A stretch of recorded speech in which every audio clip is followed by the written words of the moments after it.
Okay, so thank you for joining me. Those were some pretty cool slow motion sequences that I took of the bees coming into my tiger colony, and that was shot just half an hour ago, right in my apiary.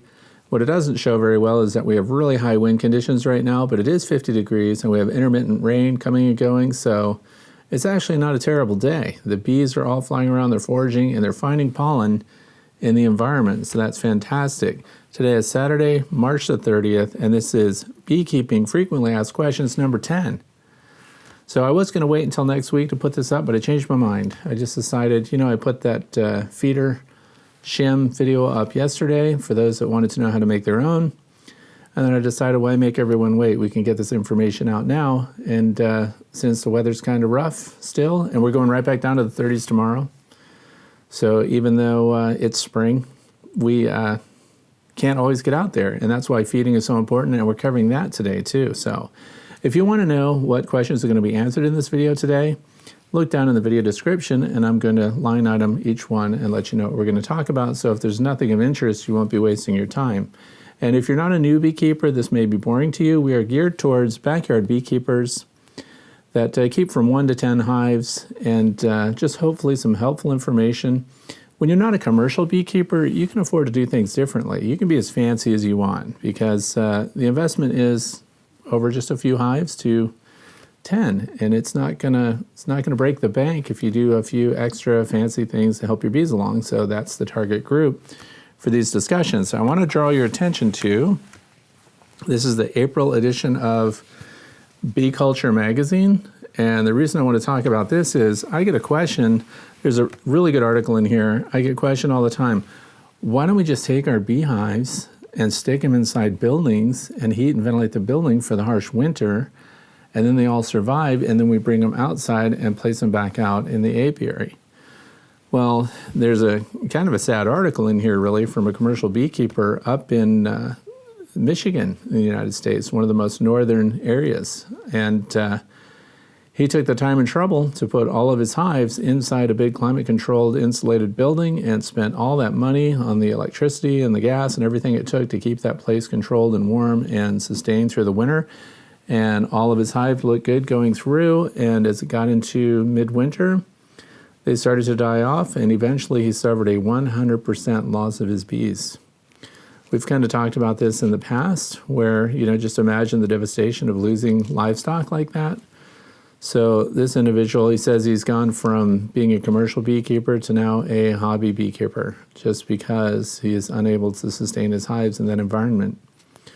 So for those who want some interesting reading this month, look up Bee Culture. I'll put a link to this down in the video description, and you can check that magazine out for yourself. It is the magazine of American beekeeping, but I think there's a lot of great advice for people all around the world, so it's not just the United States.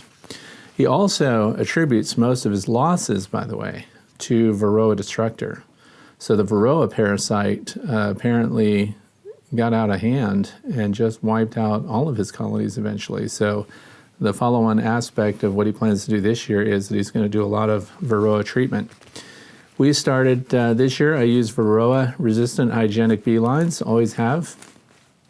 And if you've been watching my Frequently Asked Questions series, this year, I'm going to be using oxalic vaporization, and we're going to do our very first of 3 treatments this weekend, maybe even this afternoon if the wind will just die down. So I might do it late afternoon while all the bees are inside. We want maximum exposure. We know that the bees have broken cluster, and obviously they're foraging and they're bringing in resources, and we're not in a nectar flow yet. This is prime time to get at those Varroa. And we're going to try to count them too, so I want to see how many I get out of that. It's going to be an interesting experiment, but my personal preference, if I'm going to treat for Varroa, period, and remember, I already have the advantage of bees that survived winter on their own. They were not treated last year, the year before, and so on. So these are bees that make it through every winter on their own. And so we already have great stock, and I think we're going to give them a leg up with oxalic vapor. And this goes against what a lot of people who are purists when it comes to the bees. I just, I see the numbers drop off, and Varroa are present in all the beehives. The question is whether or not the bees cope with them, how well they get rid of them on their own. And we're going to help them out this year. I'm going to see if that really boosts my numbers. I'm going to share that with you. oxalic vapor treatment. That's what I'm doing, and we're going to do 3. So if I do it Saturday, today, then I will do it next Saturday and the following Saturday, because we will cover all cycles, because they are rearing brood right now. So there is capped brood in there. So we have to make sure that we get everything eventually exposed through each subsequent cycle. And the biggest die-offs with the Varroa are supposed to be in the second cycle, most people notice. It's not an immediate thing. It's not like you're going to treat with the oxalic vapor and then, an hour later, pull a tray and count the Varroa. Now, that's the other cool part, too, is if you want to look forward to what I'm going to do in future presentations on YouTube, I really want to show the Varroa up close. I found one small hive beetle, just one. So I'd like to get close-ups of those while they're still alive, hopefully. And I also have methods for trapping their little feet. The other thing that's going to be coming up will be I'm going to do pyrography to personalize another bee box that I just got. So I'm going to show you how to do that. So that's, if you don't know, pyrography is just wood burning on the front of your hive. Even if it looks terrible, you can just personalize the boxes, and it's fun to do, to decorate them. Of course, the best protection for any of your bee boxes, bee hives, is exterior glossy household paint. Second down from that, people use tung oil. That has to be refreshed every year. And I use Helmsman's by Minwax. It's an exterior varnish. And that is kind of doing okay, but it does show some moldy areas, and on some of the rooftops in particular, on some of the flow hives, which are made of cedar or hoop pine, they have started to peel up, and I did 3 days worth of finishes on those, so I'm not super excited about the Minwax treatment, so I have to kind of rethink when I'm going to put my exteriors on to protect the woodware. Some people have recommended also that you do a hot paraffin dip. I'm not prepared to do that, but I may rethink the painting. But coming up, I'm going to do pyrography. So if you want to see how I do that kind of artwork, burning the wood, that's kind of interesting. So we're going to get right into the first question here, which is from Adam. What's my opinion of the Warre Hives? Okay, here's the thing.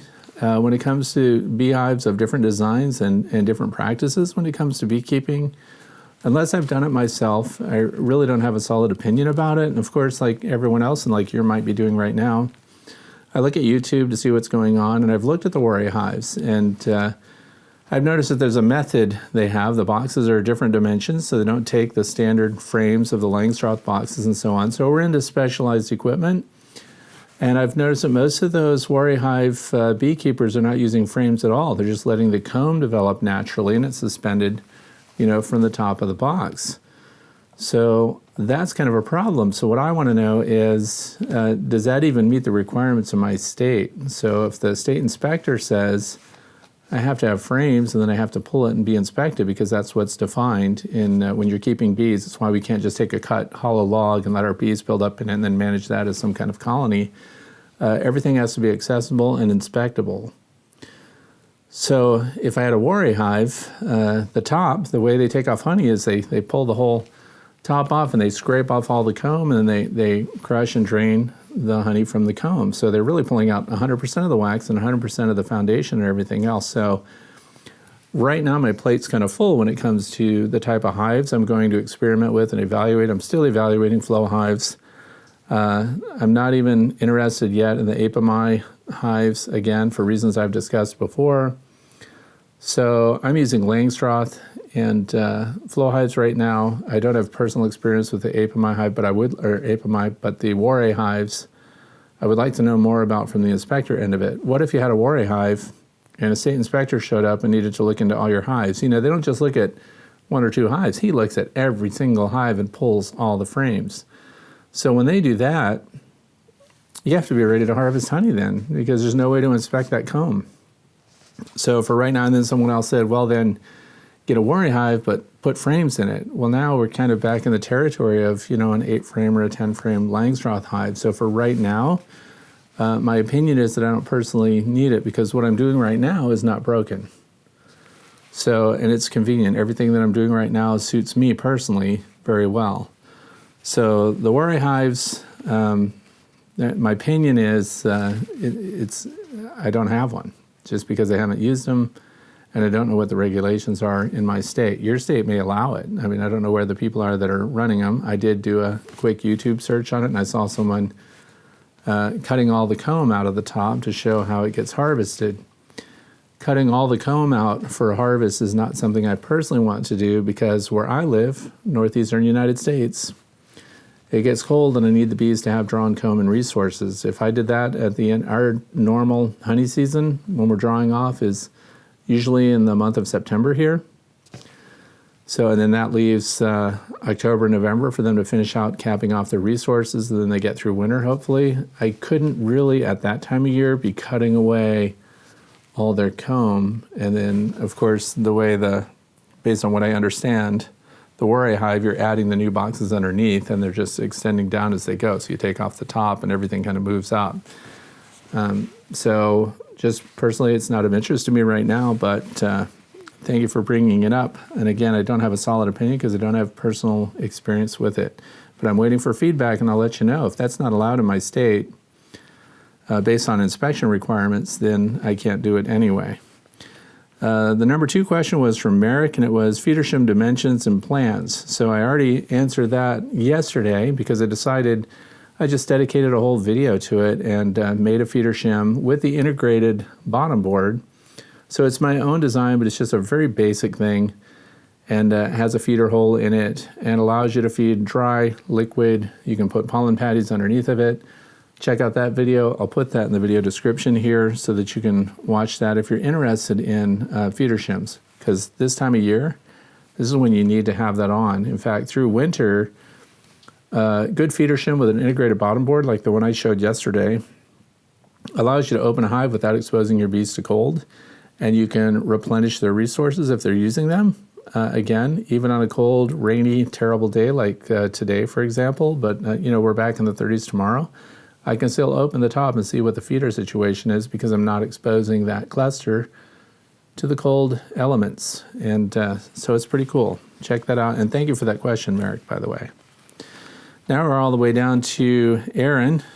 What are your thoughts on using steam to melt wax and sanitize the box and equipment all at once? You know what? I never even thought about using steam before. And he also sent me a link to a gentleman that was doing that. He was not in the United States. He created a pressure vessel that looked like one of those old-fashioned water heaters. And he had tubes coming off of it, and he had a valve, and he had a flexible tube with a rigid piece that he stuck into the hive. And what he was doing, he was stacking like 5, 6, 7 boxes at once, full of frames with honeycomb on them, and he was running heated steam into there. And then he was opening the bottom, and it was pouring out buckets of wax. So I've never seen anything like that. In fact, Aaron, if you would please, if you're watching this, go ahead and put that link to that video right into the comment section under this video, and I'm going to click that, and we'll highlight that one so people can check that out. It's something I never personally thought about. Again, this guy is obviously keeping a lot of hives, and he had buckets of wax around. We are going to do, solar wax melter coming up. I wanted to do that last weekend. And what happened? We had freezing weather and no sunshine, so we couldn't do it. So that's still coming up as far as demonstrations I'm going to do. But using steam to sanitize a hive, I don't know anybody who does it. I have one of those Wagner steamers, and I use it to clean things up. But as far as its ability to raise the temperature enough, that Wagner steamer introduces moisture. But the way this other video was set up, when he had that pressure vessel and he had the coiled tube coming off of it and everything, it looks like a distillery almost. He probably had superheated steam because the temperature was really hot, and that was working in real time. It was working really fast. So I can see that might be a really cool advantage. So if someone personally uses steam or has some kind of custom rig, we're kind of in dangerous territory. If you make a pressure vessel like that and you've got a valve on it and you don't have some kind of pressure relief valve built onto it, you could overheat that and you can actually explode one of those things. There's a reason why we have the pressure reliefs on hot water heaters in houses, because back in the old days, before they put those pressure reliefs on, they actually exploded and launched through walls and floors and things like that. So when you're dealing with steam and a big fire like the way that's shown in this video that Aaron shared, it's potentially dangerous. So I can't recommend it, but I can ask you to share your thoughts and experiences with using steam. I mean, it's just using superheated air.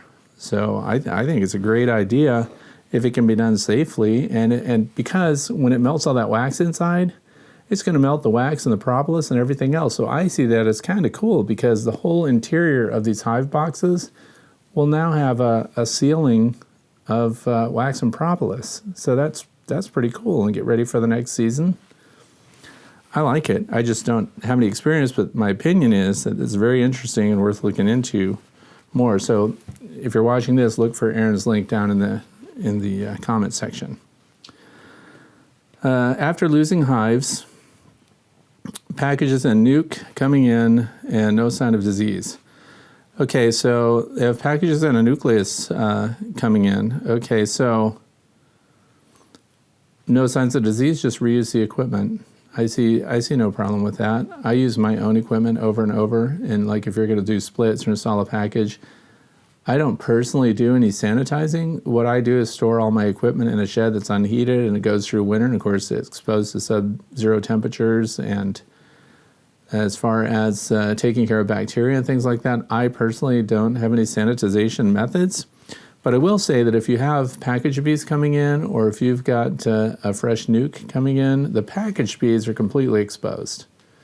So here's an opportunity for you to, when you receive that, put the package bees in the hive that you're going to put your entire new colony in. Keep the queen out for a moment, close it all up, and do an oxalic vaporization treatment of those package bees right away, because now you're going to take care of any Varroa that they may have brought with them. And then you can reintroduce that queen in her cage and finish the install. So I recommend, it is a great time when things are brand new and you're bringing in a package. Now with a nuke, it's more complicated because you have capped brood. So you've got capped brood and a mated queen that's already loose in there, so she's not in a cage, so you can't protect her. So if I had a new nuke coming in, I would put that in completely new equipment. I wouldn't try to reuse equipment. If you have it, if you're a new beekeeper, most of your equipment's new anyway. Try not to take hand-me-down equipment, or when somebody's getting out of beekeeping, all their bees died through the winter. You're going to see a lot of that this time of year, where people are like, well, all my bees died, I've tried for 3 years, and I just want to get out of the business. So they're going to sell all their stuff super cheap. So it can be very appealing to get entire beehive boxes and things like that, and I think it's a bargain, but you're also not fully aware of what might be coming bacteria-wise and even potential diseases that can carry in there. If we're talking foul brood and nosema and things like that, they have a pretty long shelf life when it comes to how long they can reside inside the material of a hive. So you're going to want to either extreme heat or extreme cold. You're going to have to be careful about what you're putting that in. But if these are your own and you already know your own equipment and you know for sure you have no signs of disease, the only ones I would treat would be the packaged bees. I would put the nuke right in and get them started right away without delay. With the package, I would treat the package. That's what I would do myself. And then keep the queen out and put her in after you do the treatment. There's no reason to stress her with that. And then hopefully 3 days later, that queen gets out of her cage and your package is good to go. And you know that if they came with Varroa, you took care of all of them because they're exposed at that point. Later, once they draw out comb and they're laying eggs, and once the pupae get capped, they're inaccessible to the oxalic acid treatment. So that's my recommendation there. Put them right in. Number 4. What is the best thing to feed bees in spring and the best way to give it to them? Landing board? Okay, here's the thing. Now this is really cool because the weather is finally broken. It's not frozen. The bees can get out and do cleansing flights, so you can start with liquid feeds now. So 1-to-1 sugar water, and or 2-to-1 if you really want to enrich that. But you're safely going with 1-to-1 this time of year because the bees can fly out, and it's not going to freeze. The other thing is, wrap it around feeders in the top, just like I showed yesterday when I did the demo about the feeding shim. I also explained that these things are good for dry feed. You don't have to worry about dry feed right now. The only thing that would be dry feed if you wanted to give them would be the pollen substitute that's put out by Man Lake. I think it's called Ultra Bee, whatever their top rated one is. They have Ultra Bee dry pollen substitute. They have Ultra Bee protein patties that also have some essential oil in them. And this year I'm using both of those. And I'm putting the dry pollen substitute out west of the apiary. And I also showed briefly the feeder that I use for that. It's just a long wooden box closed up to rain, and it has a series of 1.5 inch holes so the bees can discover it, because foraging bees are looking at everything right now. And they're going to ignore the pollen substitute, the dry stuff especially, while they're able to find what they need in the environment. And right now, as I showed in the beginning of this video, they are bringing in pollen and they're not getting it from my pollen feeder. So the other thing is, inside your hive, the thing that is absolutely proven to work, again, is the Ultra Bee patties. And when I say it's proven to work, if you've heard of Randy Oliver, he does extensive scientific studies about feed supplements and everything else. And he has a great article showing his findings on the artificial dry pollen substitute, and of course the patties as well. And it shows at different times in the spring during the buildup how much the bees benefited from that, and as compared to a lot of other products that are on the market. So this was the top performer. So Ultra Bee from Man Lake, the protein patties with essential oils, and then although there's no evidence that the essential oil itself had something to do with that, essential oils in a mix like that will keep it from spoiling, so it actually keeps it longer. So if you add a teaspoon of essential oil to your quart of sugar syrup that you put in these rapid round feeders and things like that, it will keep that from spoiling, so your sugar water lasts longer. If you open a container, you can smell it. It smells a little bitter, a little sour, and that's your sugar syrup. It's spoiled. Your bees aren't even going to take that, so you need to get rid of it and clean everything out. The other thing is, keep all of your feeders clean. So if it's been out there for a week, dump what's left, clean it, and restore it with fresh stuff. The other thing is, the question was, should they feed on the landing board? This is an example of a landing board feeder, and I use these all the time. But I don't use them all the time on the landing board of the beehive, because what else happens in spring? A lot of the bees are looking for resources, and if they don't find what they need and the numbers are up, they'll start to ping on the weaker colonies of bees, and the potential to rob them out exists. So when these are just stuck in the entry board, this gets covered and this is sticking out. Sure, it's convenient for the beekeeper, but other bees that are scouting around can hit that landing board and discover that syrup, and they can rob out this colony. So it can encourage robbing. Where if you put a feeder shim on top of your colony, and you put the protein patties on top of the brood frames, then it's less of a robbing enticement. So you want to make sure, I do not recommend using landing board feeders, entry feeders. And I use these to open feed and test different mixes, whether it's sea salts, water types, syrup, essential oils. We have something coming up. By the way, when you see stuff over here, this conspicuous product placement, I'm not advertising anything. I just put it here because it looks cool. But coming up, this is Beekeeper's Choice Honeybee Feeding Stimulant with essential oils. I'm going to be taking the top 4 essential oil mixes, and we're going to find out what the bees prefer. So that's coming up when the weather warms up as well. If we're going to put that out in these, and they all get labeled with the exact contents, and we use a quart of sugar water, and then we add the teaspoon of essential oils, whatever is required by the manufacturer. So we're going to see what the bees choose, so that's coming up. But so the best thing to feed bees in spring, sugar water, and the only supplements that are proven to work, well, that are the top performing supplements. Others may work, they just may not work as well. But when it comes to the Ultra Bee by Man Lake, the dry pollen substitute, the bees actually did better on that at some stages of the year than they did on the pollen that they could find in nature. So the quality of the pollen changes through the year as well. That's why it eventually departed. When you look at it, I should give a link to the Randy Oliver study for you. But early in the year, probably when the pollen quality was not that good, the pollen substitutes outperformed it. And then later, when the other pollen resources and nectar kicked in, Diversity is the key, really, but that's when the pollen they were finding in the environment actually performed better than what was provided artificially. So those are the only things I recommend: sugar syrup, Ultra Bee. And I'll give links to both of those because I bought those on Amazon.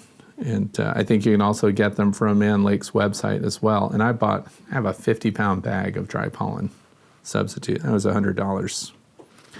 Okay. Next one I want to ask about, this is from, I don't know how to say the name, Sarif Tucker. I want to ask about requeening a hive with a different strain of queen. Okay, so, well, I'm guessing you're requeening because the queen you have you don't like. There are any number of reasons why people requeen, and that could be just because they're several years old. You know, production has dropped off. When you're inspecting the brood frames, it's very Spartan, and they're just not doing well. The other thing is, if you're requeening, you have to do something with your current queen.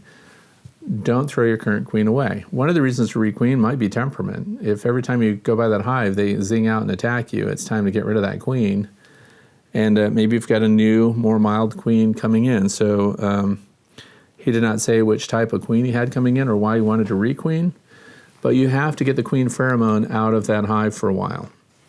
So if you have the queen active in there, it's time to get a little eyedropper bottle. They sell these on Amazon also. Get a glass bottle, put isopropanol in that, find the queen, put her in the alcohol, and crush that queen up, and you just created a queen lure. The other thing is, if you have an inbound queen that you've purchased, you have to get rid of the existing queen at least 3 days prior to receiving the replacement. It's just my experience that it takes about 72 hours for the bees to start really noticing that the queen is absent, and then it also changes the behavior of that colony, and they will be more receptive to the new queen. If you wait until your new queen has arrived, and they can come FedEx or overnight, whatever, and they come in an envelope with holes punched in it, and it's just in a queen cage like this, and she'll have some workers in there so that they can feed the queen, and there'll be candy in it. If you wait until that queen arrives, and then you open the hive, and then you take that other queen out, and you get rid of her, or you crush her up and make a pheromone lure for swarms, and then you introduce that new queen right away, she's totally foreign to them. Her scent is wrong, her pheromone is wrong, and the bees will actually, you'll see it, they'll collect all over her little cage, and they'll be stinging the workers that are with her, and you'll see how they bend over, and they're just sticking their abdomens in there. They're trying to sting her to death because she's foreign, she doesn't belong there, and they don't need a queen because the pheromone is still strong in that colony. So you have to have several days where that queen is absent. So, and then put her in and also observe their behavior. When you put that new queen in there with her workers, and you can look, sometimes if they're desperate enough for a new queen, the minute you put that cage in there, I've observed this through my observation hive, where you stick the new queen in there and they immediately go to her, and you can see them sticking their tongues out and feeding her right away. And then lots of workers come up and they start feeding her. So their body posture is completely different. They're totally relaxed, their bodies are laid out straight, they're extending tongues. The behavior is conspicuous that they are accepting and wanting that queen out of her cage. So you can actually direct release that queen if they're feeding her, and there's a bunch of them. And then you know what that queen does as soon as she gets out of her cage? She goes around and grabs every worker bee that she encounters and actually rubs her body right on them. So it looks like she's hugging all the workers. This is really cool because I've seen that, again, through the observation hive. I would never know that behavior happens unless they had a hive that had, plexiglass panels that allowed me to observe what happens when a new queen gets introduced. But then she'll get a little hostile turn from a worker, and she'll turn away and go away fast. So she is spreading herself as quickly as she can. She'll do that for days before she even starts laying eggs. She's just going around greeting everybody and getting her pheromones spread all over that colony. So at least 3 days without a queen, then introduce the new queen. Don't try to overlap it. Don't do it in close contact. You'll very much improve the acceptance of that queen by that colony. So that should be it. If you bring in a new strain of queen, that's how you introduce her, and that's how you change things out. Be careful though. If you have Africanized bees or something, I would get rid of the genetics complete. I would not just requeen. I would get rid of the entire colony. If they are seriously attacking people and in large numbers, and you have a real problem, don't just introduce a new queen. Get rid of that whole stock. And then when your new queen comes in, pull frames, brood frames from other hives, and put those in and start your queen with a split. And those are things also that we'll demonstrate this summer. So we have a lot of things coming up this year that are going to be interesting for beginning beekeepers. I'm going to show you how to expand your apiary just through splitting strong colonies and introducing queens. So that'll be a lot of fun too. So that's it. So let's say, so these are early warnings now because we're in spring and the weather's breaking for good, and we're going to have a lot of nice resources coming into play here. Have pre-staged equipment. So if you're thinking that you're going to collect a swarm of bees, for example, you need to have a deep and a bottom board and an inner cover and a top cover ready to receive a swarm of bees. It happens all the time that the bees build up all of a sudden. Beekeepers are frequently unprepared, especially when it's your new year. They're like, well, I had a swarm in April. Well, April is here. So, by the way, kids, April Fool's Day, it is not going to work if you take your rubber bands and put them on the vegetable sprayer and expect me to walk up to the sink and turn on and get sprayed by it. I see through it. Don't waste your time. No April Fools. It doesn't work. You can't fool me. And payback? Let's not even talk about it. Okay. Have your supers ready. Have your cages ready, your full boxes. Have your frames ready. It's another thing I'm doing this year. Pre-stage as much as you can and have a swarm kit. So have your bee suit ready and have all your stuff ready to go. Don't be running around. The only thing that you're going to do that's fresh is going to get your sugar water together in your sprayer. I didn't bring it. But have just the sprayer and stuff ready to go, and then be ready to mix up your sugar water because you're going to spray your swarm when you collect them. The other thing I'm doing this year is these are the acorn heavy wax frames. So this is a medium, this is a deep, and I'm going to be putting these in the same boxes with these Man Lake pre-waxed frames. So we're going to compare these. We're going to put these in the beehives. I'm going to put them side by side. So every other frame will be Man Lake, Acorn, Man. Look at that. Man Lake has a wider back strip to it than these Acorn frames do. And I bought their best ones. I bought a whole case of them. And we're going to see what happens. But right now, it just feels like the Acorn frames have more wax, but the Man Lake is nicely covered. We're going to see how that goes. So we're going to see if the bees even show a preference. Maybe they'll pull them out, draw them out all the same. But that's going to be fun to do. I'm going to reestablish the observation hive this year, and we're going to use those frames in them. And it's going to be a great visual comparison there too. So swarm boxes ready, and have your supers ready. Supers are medium boxes with frames in them ready to go.